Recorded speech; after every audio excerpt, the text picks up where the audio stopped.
Hola, doncs molt bon dia. Dimecres 10 d'agost i anem en lo més destacat de les comarques d'Alacant, centrals i sud del País Valencià. L'únic col·legi d'Alacant que va triar mantindre l'horari partit no troba professors, òbviament pel benefici dels nens.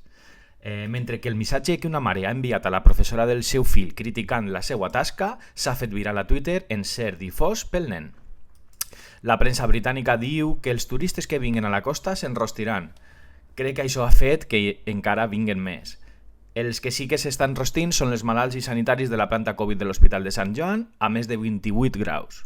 Amb el nou pla d'estalvi energètic s'han acabat les colorinxis nocturns del castell de Santa Bàrbara. I mira que li agradaven a Barcala, L'antic escorxador d'Alacant esdevindrà en un centre d'innovació i captació d'emprenedors digitals. Prealerta per sequera a la conca del Segura i més de 5.000 hectàrees del Baix Segura es regaran amb aigua recuperada de les pluges torrencials. Costes desbloqueja el Port Blanc de Calp i intenta recuperar una zona que porta anys abandonada. Un vuelo a Xàbia es declara objector d'Hisenda. Com es corre la veu. Un estudi que mostra els personatges més notables de cada zona equipara a la Marina Alta, a l'Azrac, amb el jugador del planter de l'Hèrcules Quico Femenia o el tenista David Ferrer, associacions que fan que t'exploti el cap.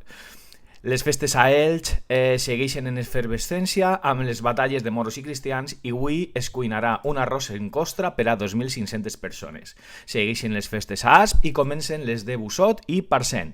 En esports, l'Elx es posa en mode lliga i l'Hèrcules va disputar un amistós contra el Castelló en el que el més destacat va ser que va haver molt de públic i que va cridar Enrique vete ja, i que el conductor de l'autobús del Castelló va estar poc hàbil a l'hora de sortir de l'aparcament. Obrim el rebost mediterrani i proposem albergines farcides de tonyina i verdures amb un aperitiu previ en el que ens prendrem el vermut casolà de la terra, calla i veu. Això és tot per avui, mireu-me, passeu gran dia.